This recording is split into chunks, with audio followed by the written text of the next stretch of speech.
everyone, welcome back to my channel. Thank you so much for sticking with me while I was on my little month-long break.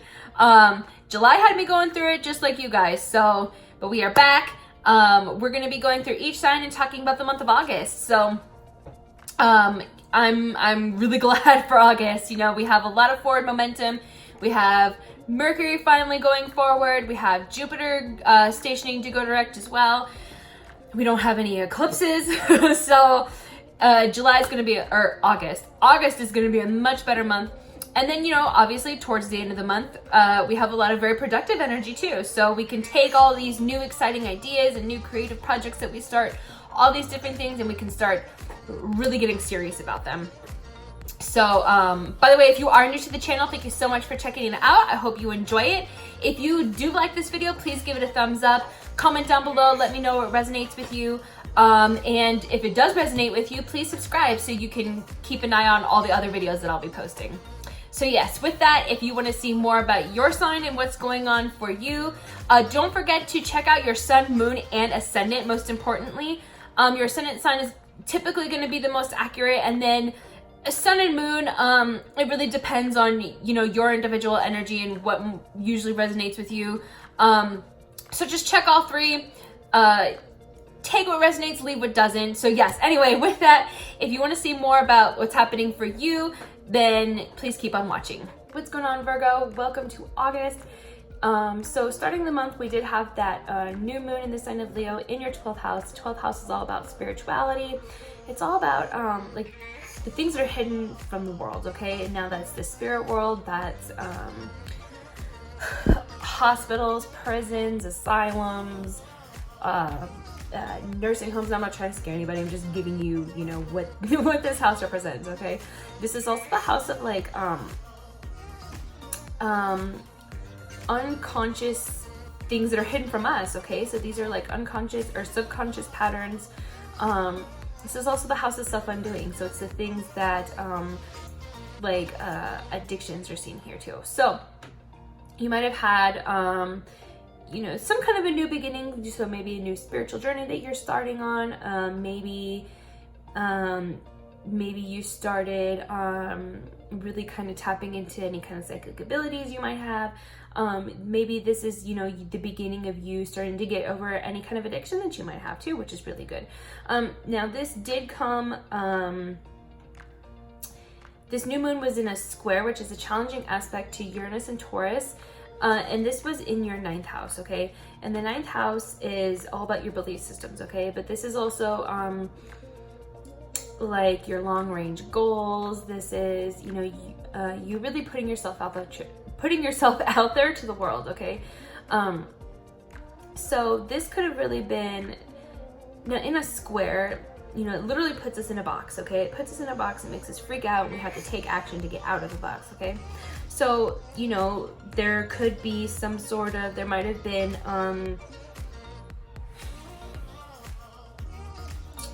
you know, maybe in terms of addictions, maybe you're realizing that some kind of an addiction that you might have is really,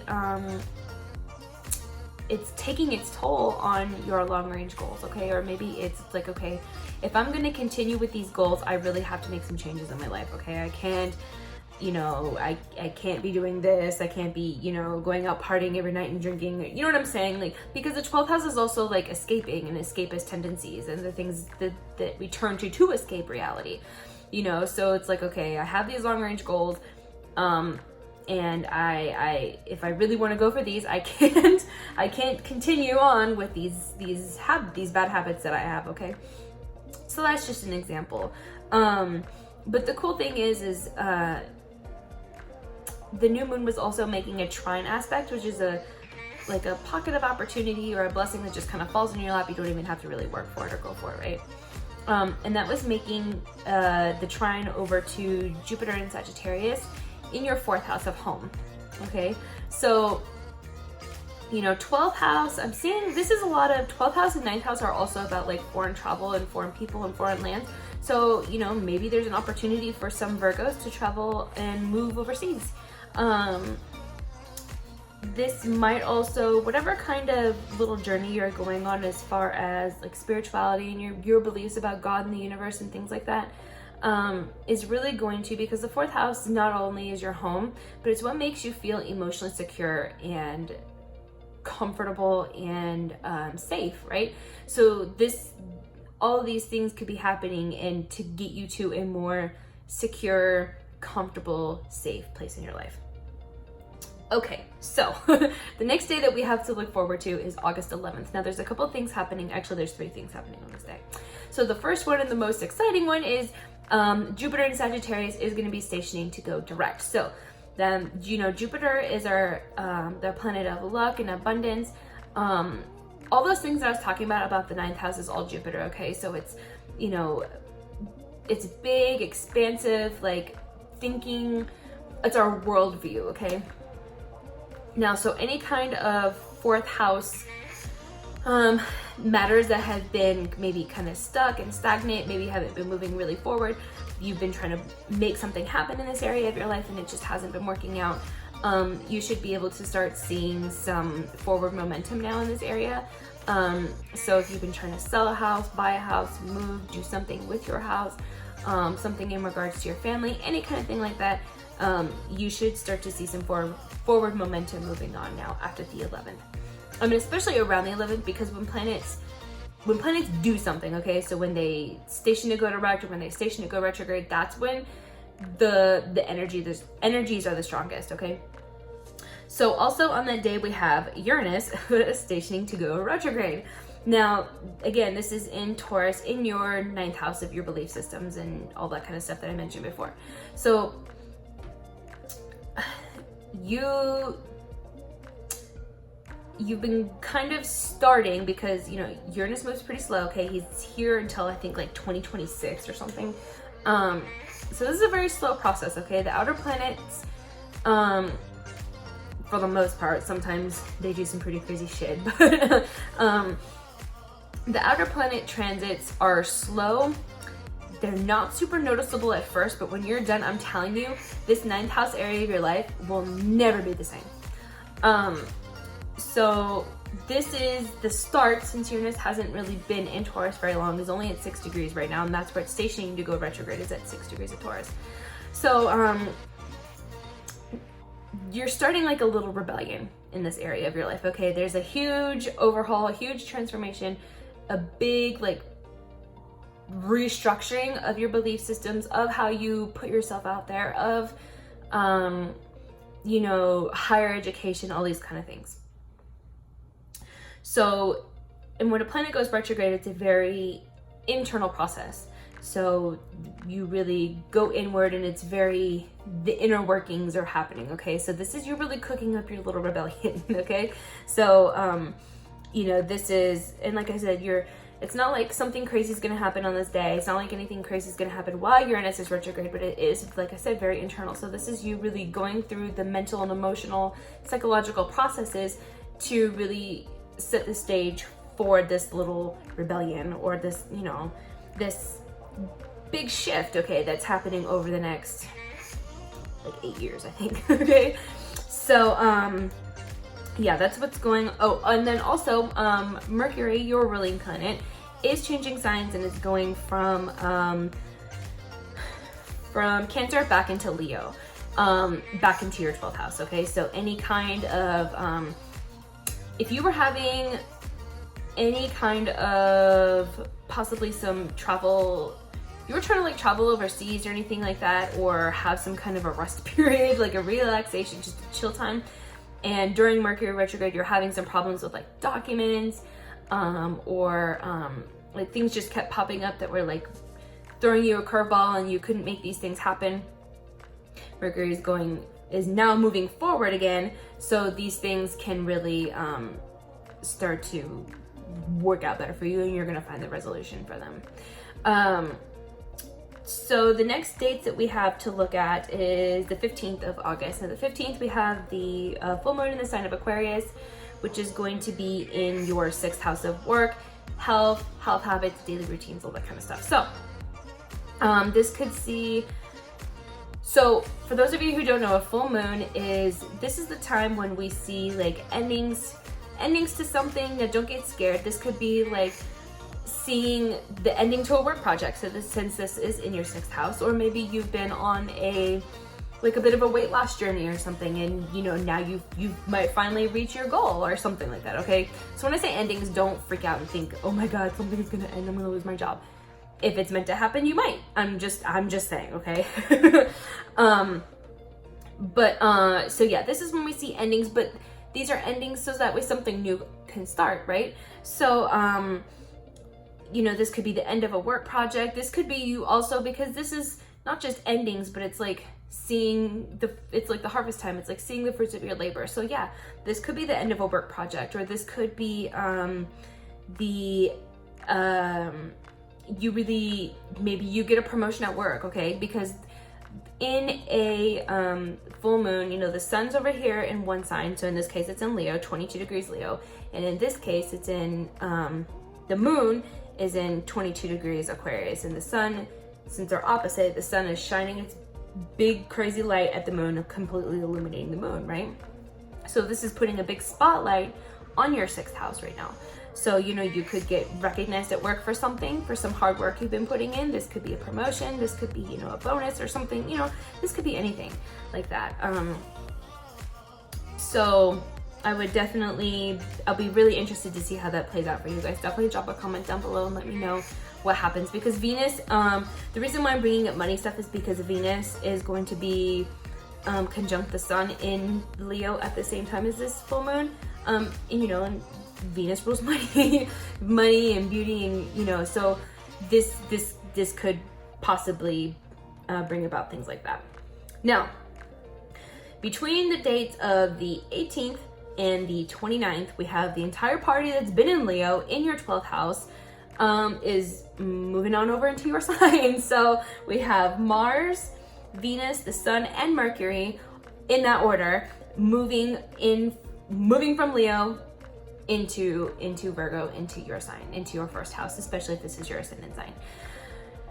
So I mean, this really puts the spotlight on you guys. Like, you're gonna notice that you might get an uptick in energy, especially with Mars here. You're gonna feel super productive because your ruling planet Mercury is going to be in your sign too, and the sun's gonna be here. So you are really gonna shine. You are really gonna have the spotlight on you. You're gonna feel awesome. You're gonna have, you know, your mind's gonna be on fire.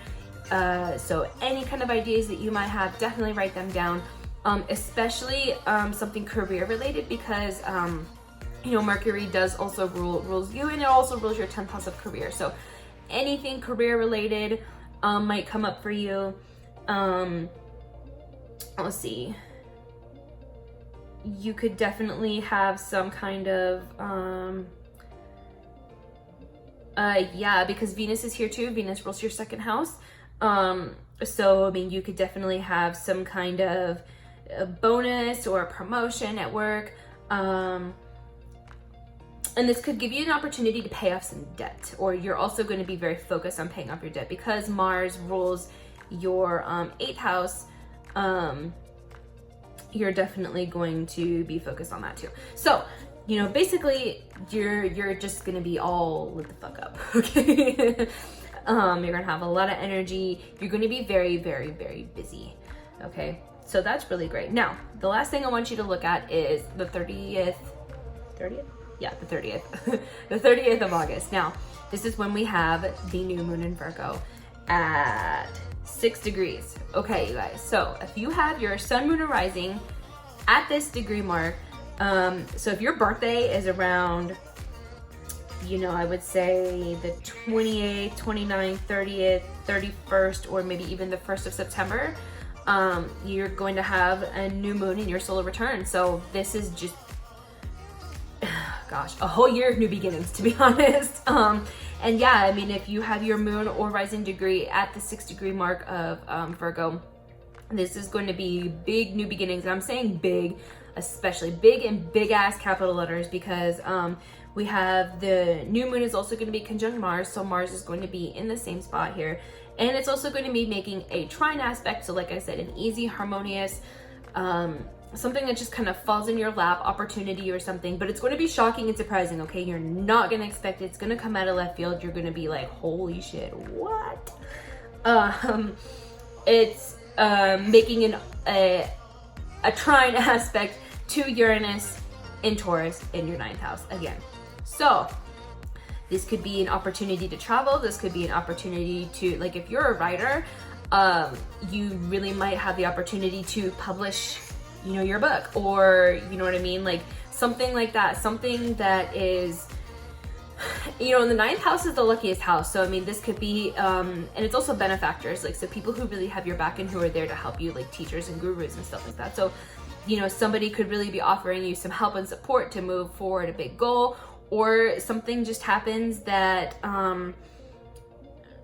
really pushes you forward with your big long-term goals. So that's pretty cool. This is your new moon, you guys, so like honestly it could be anything, but it's going to be something in regards, you know, that really pushes you forward and like kind of putting yourself out there, traveling the world, experiencing different cultures, or maybe it's even having something to do with education and higher learning. So you know, getting a graduate degree or starting your graduate degree, since this is in the fall, any kind of stuff like that. Now, the other thing to pay attention to during that same day is at the same time as the new moon, we do also have Saturn is going to be conjunct the South Node, and that's going to be in your 5th house of love, creativity, children, your hobbies. So I think that, you know, Saturn is structure, stability, the structures in our life, okay, and where we have responsibilities, and we also have fear associated with those things too. And the South Node, in a nutshell, is the things that we have to let go of. So this could be you letting go of a responsibility in regards to some sort of thing like that. So maybe this could be like something regarding your children. You know, your kids are growing up, you know, and you're having to kind of let go of, you know, really kind of micromanaging their life or something like that. Or this could be in terms of a love relationship. Now, I'm not talking like committed long-term partnerships. This is more of a like your casual dating life. Now, this could be the end of your casual dating life, and, you know, maybe you find a more solid, secure, or you start a more solid and secure relationship. So I am going to make a more dedicated video specifically on this new moon, just because it is making all these crazy aspects and all this cool stuff could be happening. So I am going to make a completely dedicated video to this. I'm hoping I will have some oracle cards by then that I can pull, so we can really maybe get some really good advice for it. I am kind of excited about it. It's gonna be pretty cool. So yeah. All right, Virgo, there you have it. I hope you enjoyed it. I hope this resonated for you. Definitely drop a comment down below and let me know how the month is shaping up for you. And if you liked the video, please like it and subscribe to my channel, and also feel free to share it with any other Virgo that you might know that might be interested in hearing this. So yes, guys, I hope it's a great month, and I'll talk to you again soon.